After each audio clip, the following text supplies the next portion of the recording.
मैं तुम लोग को लक्ष्य दिखाया हूँ वहाँ तक पहुँचने के लिए, ऊपर तक।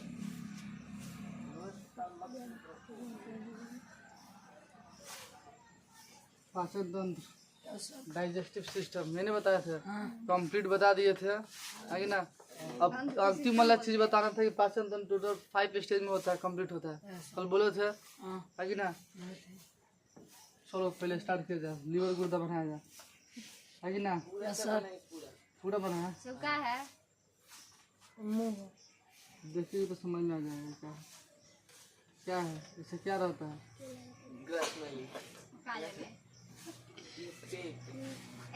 क्या है पेट है, हो गया ठीक है। कितना बोलती है? छोटी आंत है इसके। अब आएगा जो बड़ी आंत है। अब जो नगारी कौन सा आंत है? बड़ी आंत। बड़ी आंत। यहीं से निपटा देते हैं।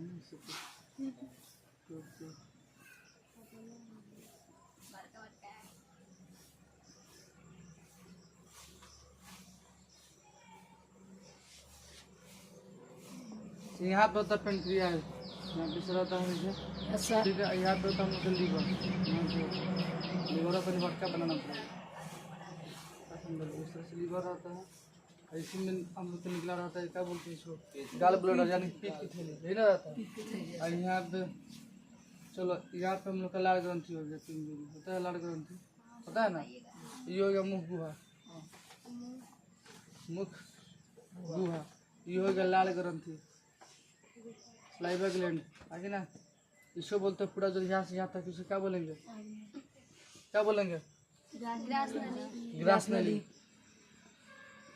भोजन जो होता है टोटल, देखो यहाँ से लेके यहाँ तक जितना बना है तो टोटल क्या कहलाएगा, मिल गया पूरा पूरा मिला क्या कहलाएगा? ये पूरा मिल के कहलाएगा आहार नाल। मुख गुहा से लेके गुदा तक जो जाता है टोटल क्या कहलाएगा? आहार नाल कहलाएगा, है कि ना। आहार नाल में सब आता है, लाड़ ग्रंथि हो गया, ग्रास नली हो गया, उसके बाद तो हम लोग का लीवर हो गया, क्या हो गया? लीवर। और निचवा जो है इसे क्या बोलते हैं? गाल ब्लडर यानी पीठ की थैली, पीठ की थैली हो गया। इसके बाद इसको बोलते हैं पेनक्रियाज यानी कि अग्नाशय, अग्नाशय। इसको बोलते हैं आमाशय यानी पेट, आमाशय इसी को बोलते हैं, पेट इसी को बोलते हैं, स्टोमक भी इसी को बोलते हैं, हो गया। और इसके बाद जो छोटा वाला अंदर का जो दिख रहा है सब, ये कौन सी आंत है बताओ जरा? छोटी आंत, स्मॉल इंटेस्टाइन, छोटी आंत। उसके बाद जो बाहर वाला मोटा मोटा दिख रहा है कौन सा भाग है? बड़ी आंत। ये तीनों का भाग भी है, बताए थे हम। छोटी आंत के भी 3 का भाग है, बड़ी आंत के भी 3 का भाग है कि ना। छोटी आंत के 3 का भाग में कौन कौन बताए थे? ग्रहणी, जेजुनम और इलियम, 3 का बताए थे। भोजन कंप्लीट कहाँ को जाकर पच जाता है? छोटी आंत में पचता है। छोटी आंत का अंतिम भाग, तीसरा भाग होता है इलियम, इलियम में जाकर भोजन कंप्लीटली पच जाता है। यानी भोजन का शोषण किस में होता है? छोटी आंत में होता है। छोटी आंत के बाद भोजन कहाँ पूछेगा? बड़ी आंत में जाएगा ना। बड़ी आंत के भी 3 का भाग होता है, बताया था, सीकम, कोलोन और रेक्टम, सीकम, कोलोन और रेक्टम। लास्ट वाला जो हिस्सा इसको बोलते हैं एनस या गुद्दा, क्या बोलते हैं? एनस या गुद्दा, इसी को बोलते हैं गुद्दा, गुर्दा नहीं, गुदा बोलते हैं। गुर्दा वो किडनी वाला हो गया, ये गुदा दूसरा चीज हो गया। खाना खाएगा सबसे पहले मुख गुहा में जाएगा, मुख गुहा के बाद कहाँ जाएगा? ग्रास नली में। पहले मुख गुहा में जाएगा तो मुख गुहा में लाड़ ग्रंथि मिलेगी, लाड़ ग्रंथि लाड़ का मतलब निर्माण करेगी। प्रतिदिन 1 से 1.5 लीटर लाड़ का निर्माण करती है, लाड़ ग्रंथि करती है ना। इसमें स्लाइसोजाइम बनेगा, टाइलिन बनेगा, डाइस्टेज बनेगा, है कि ना। और क्या बनता है? और म्यूलिन, ये सब एंजाइम बनेगा और भोजन में मिल जाएगा। मिलने के बाद फिर भोजन इंसान चिबाता है, बढ़िया से लाड़ वगैरह मिल के लस लस करने लगेगा, सब छोटा छोटा टुकड़ा टुकड़ा हो जाएगा चिबाने के बाद। इसके बाद खाना उतरेगा कहाँ? ग्रास नली में। ग्रास नली में क्रमाकुंचन की क्रिया होती है, यानी सिकुड़न फैलाव, सिकुड़न फैलाव होता है। जैसे हम ठेलते हैं, सिकुड़न फैलाव समझ में आता है ना। ठेलेगा तो पूरा सिकुड़ जाएगा, फिर से फूलेगा, फिर सिकुड़ेगा, फिर फूलेगा, यानी सिकुड़ता और फूलता है। इसको बोलते हैं क्रमाकुंचन की क्रिया। इसके बाद भोजन ग्रास नली से होते हुए कहाँ पूछेगी? पेट में। पेट के भी 3 हिस्सा बताए थे ना, कार्डियक, पांडिक और पाइलोरिक। कार्डियक में क्या होता है कि HCl मिल जाता है खाना के साथ, यानी हाइड्रोक्लोरिक एसिड मिल जाता है। उसके बाद पांडिक बताया था, पांडिक में रूजी पाया जाता है, अगर भोजन आदमी नहीं किया रहता लंबा समय तक तो अपने जगह पे अकड़ के खड़ा हो जाता है और हमें चुभन होने लगती है, भूख का एहसास होता है। तीसरा बताया था पाइलोरिक। पाइलोरिक में क्या पाया जाता है? पाइलोरिक में जठर ग्रंथि पाया जाता है। क्या पाया जाता है? जठर ग्रंथि। जठर ग्रंथि जो होता है वह जठर रस का निर्माण करता है, जिससे गैस्ट्रिक जूस कहते हैं। गैस्ट्रिक जूस की कमी की वजह से होने वाला रोग कहलाता है गैस्ट्रिक। क्या कहलाता है? गैस्ट्रिक। लोग बोलता है गैस वगैरह हो गया। इसके बाद भोजन प्रवेश करता है छोटी आंत में। क्या प्रवेश करता है? छोटी आंत में। छोटी आंत के भी 3 गो भाग। कई गो भाग? 3 गो भाग। ग्रहणी, जेजुनम और इलियम। ग्रहणी में क्या होता है? ग्रहणी में सबको बताया था कल कि ग्रहणी जो था उसमें 2 गो हार्मोन पाया जाता है। क्या पाया जाता है? 2 गो हार्मोन निकलता है। एक का नाम है कोलेसिस्टोकाइनिन और दूसरा का नाम है सिक्रेटिन। कोलेसिस्टोकाइनिन क्या करता है? कोलेसिस्टोकाइनिन पित्त की थैली को मतलब पित्ताशय को पित्त निकालने के लिए उत्तेजित करता है। और सिक्रेटिन क्या करता है कि अग्नाशय रस निकालने के लिए उत्तेजित करता है। ठीक है। तो इसके बाद जब ये दोनों मिल जाता है छोटी आंत में, छोटी आंत का पहला भाग ग्रहणी में, तो खाना पूछता है कहाँ हुआ? जेजुनम में। जेजुनम में पाचन और क्रिया नहीं होती है। इसके बाद खाना पूछता है इलियम में। छोटी आंत का तीसरा हिस्सा इलियम। इलियम में जाते जाते भोजन कम्प्लीटली पच चुका होता है।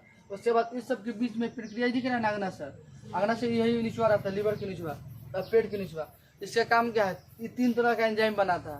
इसका ट्रिक बताया था हम, LAT बताया था ना।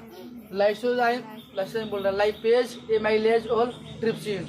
लाइपेज, एमाइलेज और ट्रिप्सिन, ये तीनों एंजाइम बनाता है कौन? अग्नाशय। और ये तीनों एंजाइम के सम्मिलित रूप को क्या बोला जाता है? पूर्ण पाचक रस बोला जाता है। नहीं बताते हैं? पूर्ण पाचक रस। पूर्ण पाचक रस में कौन कौन से एंजाइम आते हैं? पूर्ण पाचन रस कौन बनाता है सबसे पहले? तो बनाएगा कौन? तो अग्नाशय बनाएगा। कौन बनाएगा? अग्नाशय। अग्नाशय बनाएगा। 3 गो एंजाइम को मिलकर बनता है पूर्ण पाचक रस। पहला हो गया लाइपेज, दूसरा एमाइलेज, तीसरा ट्रिप्सिन। यही तीनों एंजाइम को मिलाकर हम लोग क्या बोलते हैं? पूर्ण पाचक रस। यही तीनों को ना बोलते हैं। तो क्वेश्चन पूछेगा, बता पूर्ण पाचन रस का निर्माण कौन करती है? ये कौन करता है? तो अग्नाशय करता है। क्या ऑप्शन में दे निम्नलिखित में से कौन एक पूर्ण पाचक रस रही है? ऑप्शन में दे दे ट्रिप्सिन, एमाइलेज, लाइसोजाइम, लाइपेज। क्या बारेगा सब? हम क्वेश्चन बोले और क्वेश्चन तुमने से पूछ दे कि निम्नलिखित में से कौन सा पूर्ण पाचन रस नहीं है। ऑप्शन में दे तुम लोग को लाइपेज, एमाइलेज, लाइसोजाइम और ट्रिप्सिन। क्या मारेगा? लाइसोजाइम पूर्ण पाचन रस नहीं है, वह नहीं है। तो इस सब ध्यान में रखेगा सब। पेट का बता दिए, छोटी आंत निपट गया। उसके बाद बड़ी आंत का भी 3 गो हिस्सा होता है। बड़ी आंत का कोई हिस्सा? 3 गो हिस्सा। पहला का बोलते हैं सिकम, फिर कोलोन और फिर तीसरा रेक्टम। ठीक है। तो यहाँ पे लिखते हैं सबका भाग लिख देता है कि समझ में आ जाए। पहले हम पेट का भाग बताते हैं। पेट के यानी स्टोमक, इसको बोलते हैं आमाशय। लीवर के अंदर नहीं। आमाशय का भी कौन का भाग होता है? 3 का भाग होता है। पहले को बोलते हैं कार्डियक बोलते हैं, जो एसियल का निर्माण होता है, हाइड्रोक्लोरिक एसिड बनता है। उसके बाद दूसरा बताया था पांडिक। तीसरा बताया था पाइलोरिक। ग्रुप में भी डाले थे क्वेश्चन शायद। पाइलोरिक। फिर ये पेट से बनने वाला है, पेट का भाग है। उसके बाद से खाना पूछेगा छोटी आंत में पूछेगा ना। तो फिर छोटी आंत का भाग, छोटी आंत के भी 3 भाग होता है। छोटी आंत को भी 3 भाग में बांटा गया है सुविधा के लिए। इसमें पहले को बोलते हैं ग्रहणी बोलते हैं या पकवास बोलते हैं। उसी को पकवास भी बोला जाता है। बस जेजुनम। तीसरा भाग है इलियम। भोजन इलियम में जाकर पूर्ण रूप से पच चुका रहता है। इलियम तक जाते जाते भोजन पच चुका रहता है। अब बड़ी आंत में खाली जल का अवशोषण होता है। छोटी आंत में भोजन का अवशोषण होता है और बड़ी आंत में जल का अवशोषण होता है। पानी पीते यही जाता है, खाना खाते यही जाता है, लेकिन पानी दूसरा रास्ता से निकलता है, खाना दूसरा रास्ता से निकलता है। लेकिन ज्यादा तो सब पेटों में है कि ना। तो यही बड़ी आंत में जाकर डाइवर्ट हो जाता है। खाना छोटी आंत में जाएगा तो छोटी आंत में खाना का अवशोषण होगा, बड़ी आंत में जल का अवशोषण होगा। समझ में आया? नहीं तो पानी वहीं में जा रहा है, खाने में जा रहा है, लेकिन आदमी निकलता दूसरा रास्ता से, खाना दूसरा रास्ता से निकलेगा, पानी दूसरा रास्ता से निकलेगा। यही बात बीच में जाकर डाइवर्ट होता है। ठीक है ना। तो छोटी आंत का 3 गो हिस्सा हो गया। उसके बाद से कौन सा बचा? और कुछ बच रहा है। लाल ग्रंथि भी 3 गो होती है, जो कि सबको याद है। लाल ग्रंथि कौ गो? 3 गो। पैरोटिड, सबमैंडिबुलर और सबलिंगुअल। सबसे बड़ी लाल ग्रंथि पैरोटिड लाल ग्रंथि। पैरोटिड लाल ग्रंथि ही सांपों में जहर की थैली का काम करती है। उसके बाद बड़ी आंत, इसके बाद बड़ी आंत भी है। बड़ी आंत के भी कई भाग होता है? 3 भाग। बड़ी आंत के भी 3 भाग बांटे थे हम। पहले को क्या बोला जाता है? सीकम। दूसरा को कोलोन और तीसरा भाग को बोला गया रेक्टम। रेक्टम है कि ना? रेक्टम में कौन सी हिस्सा होता है? एनस, जिसको हम लोग गुदा कहते हैं। अब इस टोटल पाचन की क्रिया होने में इसके 5 अवस्था है। कितनी अवस्था है? 5 अवस्था। यहाँ लिखते हैं पाचन की अवस्थाएं टोटल इसकी 5 अवस्था है। भोजन को पचने तक ले 5 अवस्था लगता है। पहला अवस्था को बोलते हैं अंतःग्रहण। क्या बोलेंगे? अंतःग्रहण का मतलब समझ में आता है? यानी भोजन को अंदर ग्रहण करना। क्या कहलाएगा? अंतःग्रहण कहलाएगा। क्या कहलाएगा? अंतःग्रहण कहलाएगा। उसके बाद से दूसरा इसका स्टेप होता है पाचन। दूसरा पाचन। अंतःग्रहण मतलब भोजन को खाना, पाचन मतलब भोजन को पचाना। अंतःग्रहण मतलब भोजन को खाना और पाचन मतलब भोजन को पचाना। और तीसरा क्या बताए थे हम? तीसरा क्या बताए थे? अवशेषण। अवशेषण अवशेषण पहले तो भोजन खा लिया तो अंतःग्रहण कहलाएगा, ठीक है ना? भोजन का खाना अंतःग्रहण, भोजन का पचना पाचन कहलाएगा और बचे भोज पदार्थ से ऊर्जा को सोख लेना अवशेषण कहलाएगा। खाना खाता आदमी किसी ऊर्जा के लिए ना खाता है, ऊर्जा के लिए, ताकत कुवत के लिए। तो खाना खाने के बाद बचे भोज पदार्थ से ऊर्जा को सोख लेना, ऊर्जा का अलग कर देना, कोशिकाओं द्वारा ऊर्जा को सोख लेना अवशेषण कहलाता है, ठीक है ना? अब अवशेषण के बाद क्या होता है? चौथा स्टेप स्वांगीकरण। स्वांगीकरण स्वांगीकरण का मतलब होता है फैला देना है, बांट देना। क्या करना? बांट देना। भोजन खा लिया अंतःग्रहण, पचा दिया तो पाचन हो गया। पचने के बाद पचे भोज पदार्थ से जो ऊर्जा हुई, जो ऊर्जा मिला होगा कोशिका सोख ली, उसे क्या बोलेंगे? अवशेषण। अवशेषण बोलेंगे। अवशेषण हो गया। अब कोशिका सोख ली तो अब जहाँ जहाँ जरूरत है वहाँ बांटेगी। बांटेगी नहीं बांटेगी? शरीर का हर पार्ट का अलग अलग समय पर अलग अलग जरूरत पड़ता है। साइकिल चलाएंगे तो पैर का काम पड़ेगा, है कि ना? क्रिकेट खेल रहा तो ज़्यादातर हाथ का काम पड़ेगा, बैट का। तो हर अब जहाँ काम पड़ेगा, जहाँ ताकत की जरूरत पड़ेगी तो हम बांट जाए। एनर्जी चाहिए कि नहीं चाहिए? उस पार्ट में एनर्जी चाहिए। तो स्वांगीकरण चौथा स्टेज होता है स्वांगीकरण, यानी ऊर्जा का बांट देना। पचे भोज पदार्थ से मिली ऊर्जा को क्या करना? बांट देना, डिस्ट्रीब्यूट कर देना, स्वांगीकरण कहलाता है। और 5वां और अंतिम फेज होता है जिसको बोलते हैं मल त्याग। ये 5 अवस्थाएं हैं, ठीक है ना? क्वेश्चन पूछेगा बताओ पाचन की कितनी अवस्था है? 5। अंतिम अवस्था कौन सी है? मल त्याग। प्रथम अवस्था कौन सी है? अंतःग्रहण। तीसरी अवस्था कौन सी है? इसमें तो याद करने कोई लॉजिक नहीं। आंख बंद करेगा तो आराम से याद हो जाएगा। पहले खाएगा तब ना पचाएगा, जब पचाएगा तब तो अवशेषित करेगा, घिसेगा।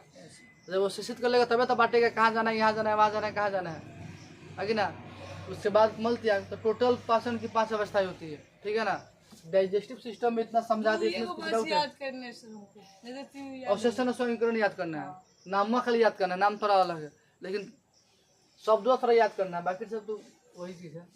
उसके बाद अंतर्ग्रहण, पाचन, आई लास्ट वाला ये तो याद है। चलो अब थोड़ा सा रिवाइज पूछ रहे हैं, 2-4 का सवाल बताएगा शुरू से अंत तक, ठीक है ना? पाचन की क्रिया कहाँ से शुरू होती है? कहाँ से? मुख गुहा से। मुख गुहा में क्या कर रहा था? लाल ग्रंथि, ग्रास नली मुख गुहा में रहता है। यहाँ से स्टार्ट होता है सर। दांत पहले दांत से स्टार्ट होता है। चलो दांत कितने तरह के होते हैं? 4। और जीवन काल में टोटल कितने तरह के दांत आते हैं? जीवन काल में कितने तरह के दांत आते हैं? 2 तरह के। 2 तरह के। एगो को बोलते हैं वैसे दांत। सुनो, वैसे दांत जो जीवन में मात्र एक बार है उसे क्या बोलेंगे? एक बार आएगा डिफ्यूडेंट बोलेंगे, मोनोफ्यूडेंट बोलेंगे।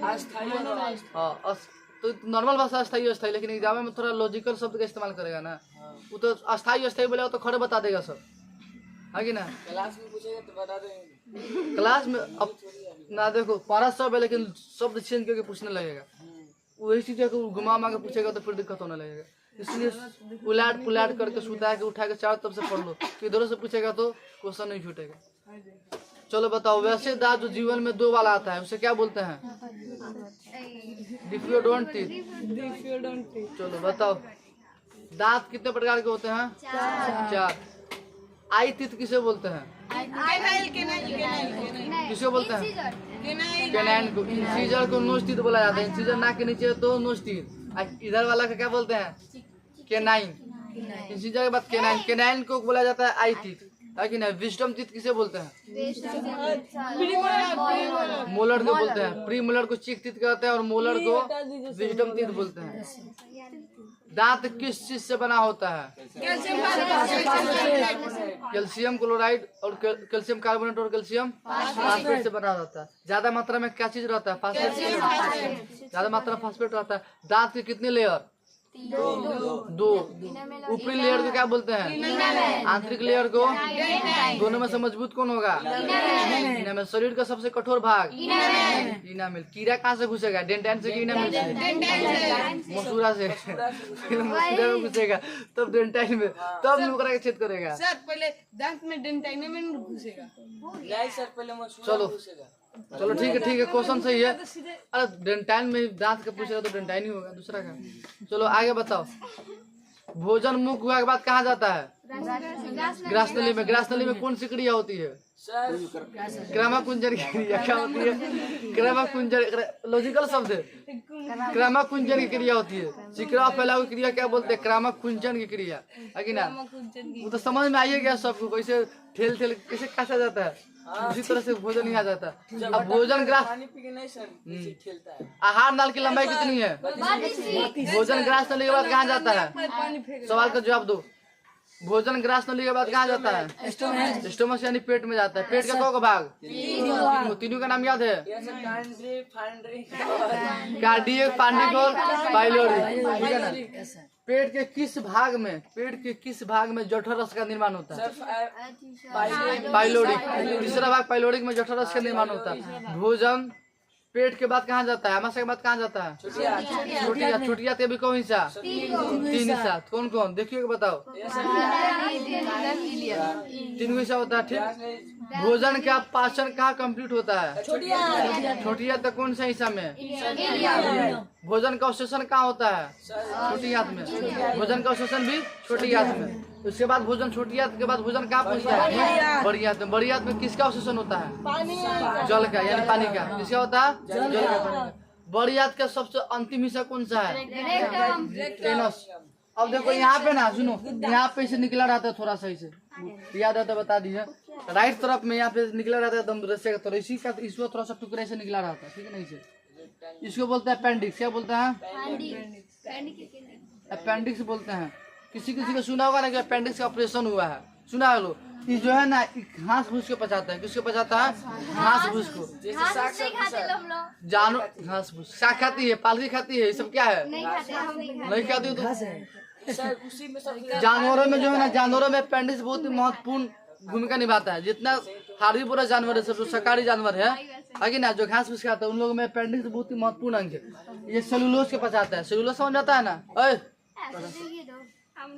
लिमिट अपना क्रॉस मत करो, सरो बोलते हैं तब तुम नहीं समझता। अपेंडिक्स बताते हैं, ये सेलुलोज से पचाता है। पेड़ पौधे जो होते हैं उससे छाल वगैरह किसका बना होता है? सेलुलोज से बना होता है। यानी घास फूस को पचाने का काम करता है कौन चीज? अपेंडिक्स। शरीर से थोड़ा अलग रहता है। कभी कभी देखना यह बहुत दर्द करने लगता है, हाँ सर एकदम यहाँ। जब कभी कभी भोजन इसमें फंस जाता है ना, यूरो ऑपरेशन होता है। जब खाना ना आदमी खा रहा है, भोजन का कुछ हिस्सा फंस गया, उसमें सड़ जाएगा, स्टोन बन जाएगा, तो कैंसर की तरह होने लगता है, लगेगा पैन करने, दर्द करने लगेगा। तो कभी कभी एम में स्टोन हो जाता है, पत्थर हो जाता है, पथरी हो जाता है, तो लगेगा दुखाना, एकदम कड़कने लगेगा, इधर करेगा तो करेगा, बाप बाप करेगा, कड़कता है, कड़कना समझ जाता है ना, तो वही कड़कने लगता है। तो एक डॉक्टर काटिए के निकाल देता है। अपेंडिक्स किसी का हुआ है ना, तो अपेंडिक्स नहीं है, इसका इलाज डॉक्टर से बात, यही इलाज काट के निकाल देगा, दूसर का इलाज है।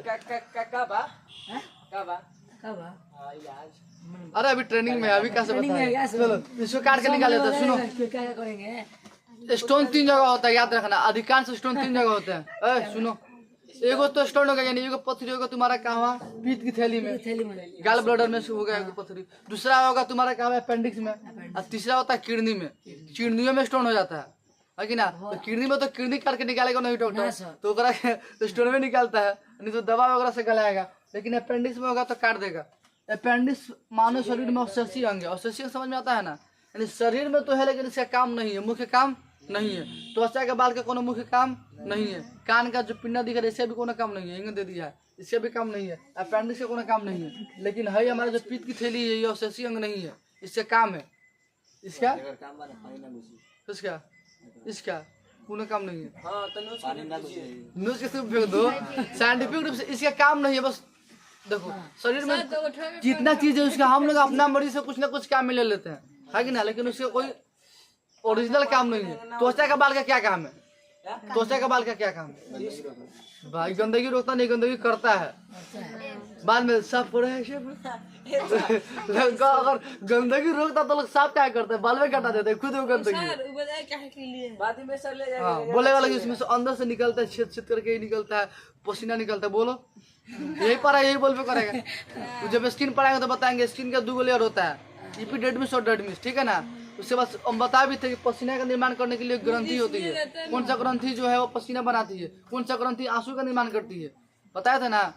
आंसू में भी लाइसोजाइम पाया जाता है, इसलिए रोने के बाद ना इंसान को सुकून मिलता है। आँख में कीटाणु होगा ना, क्योंकि आप काले होंगे तो नहीं दिखाएगा, बस बोलो काला। गोरा को तो काला नहीं कर देगा हमरा के बाल की वजह से। बाल की वजह से काला दिखेगा नहीं दिखेगा। किसी को काला का काला, गोरा का काला। साइंटिफिक रूप से क्वेश्चन पूछेगा अगर मैट्रिक में, तुमने से पूछ देखी निम्नलिखित में से कौन सा एक अवशेषी अंग है, ठीक है ना। तो ये मत सोचना कि भाई बाल जो इसका काम है पसीना निकालता है, कान का पिंडा जो इस काम है, इस काम नहीं है इसका। बस कान जो है ना थोड़ा शरीर का संतुलन बनाता है, बैलेंस बनाता है, चेहरा को अच्छा दिखाता है बस। नहीं तो बताओ दाढ़ी मूछ का क्या काम है? बताओ बाल का क्या काम है? नहीं रहेगा तो हम अच्छा नहीं लगेंगे और ही खूबसूरत लगेगा। हम लोग अब आदत कल्चर यहाँ का दाढ़ी वाला आदमी देखता है। अब कोई चाइनीज वगैरह का देखेगा तो दाढ़ी नहीं रहता, बुढ़ा जाएगा सब दाढ़ी नहीं रहेगा। बाला कोई तो इतना खतरनाक लगता है, जीएमआ बोलेगा तब सुन लेंगे काहे नजदीक में। चलो समझ में आ गई इतना। डाइजेस्टिव सिस्टम में कोनो कहीं डाउट अगर छोटी याद के बाद नहीं पूछे नहीं, बड़ी याद पूछे, रेक्टम पूछे, अंतिम में से भी पूछे। बहुत झूठ बोल रहे हैं, आ गए नहीं पूछे, हम पूछे सब बढ़िया नहीं पूछे। ये पूछे हम शुरू से स्टार्ट करने वाले थे पूछने के लिए, उधर से पूछिए कौन है अवस्था है पूछे नहीं, पहले ही पूछे थे। बताओ पाचन तंत्र की पहली अवस्था कौन सी है? कहाँ था? पाचन तंत्र की पहली अवस्था कौन सी है बताओ? बतियाओ नहीं सब। चलो बताओ पाचन तंत्र की, पाचन की पहली अवस्था कौन सी है? अंतिम अवस्था कौन सी है? तीसरी अवस्था कौन सी है? किस अवस्था में भोजन का पाचन कंप्लीट हो जाता है? किस अवस्था में भोजन की पाचन कंप्लीट हो जाता है? दूसरी अवस्था में खत्म हो जाता है भाई। पहले में खाया, दूसरे में पसिया गया, तीसरे में तो अवशेषण होगा, फिर स्वांगीकरण होगा, फिर मलत्याग होगा। तो भोजन तो दूसरे में ना पचे कंप्लीट हो गया। पाचन के किस अवस्था में, पाचन के किस अवस्था में ऊर्जा का अवशोषण होता है? तीसरा अवस्था में। तीसरा चौथा इस तरह से बताना है। क्वेश्चन में पहला दूसरा तीसरा इस तरह से करके पूछेगा, ठीक है। चलो इसमें कोई डाउट है पाचन तंत्र में? बताओ पाचन तंत्र कोई क्वेश्चन है तो कुछ बताता है। डाइजेस्टिव सिस्टम से भाग नहीं होता है। कौन भाग? पेट का भाग है। हाँ तो एक और करके याद करेगा तब याद होगा। एक दिन में खाली पेट याद कर लो, एक दिन में खाली पेट का 3 भाग याद करो, दूसरा दिन में याद कर लो। हाँ बोलो। इधर पैर तो मल त्याग होता है, अब पानी त्याग किधर पैर होता है? हम बोले देखो अब जब किडनी बताएंगे तब समझाएंगे। किडनी जब बताएंगे ना सर्जन तंत्र तो उसमें बताया जाएगा, ठीक है ना। हाँ उतार लो उसके बाद।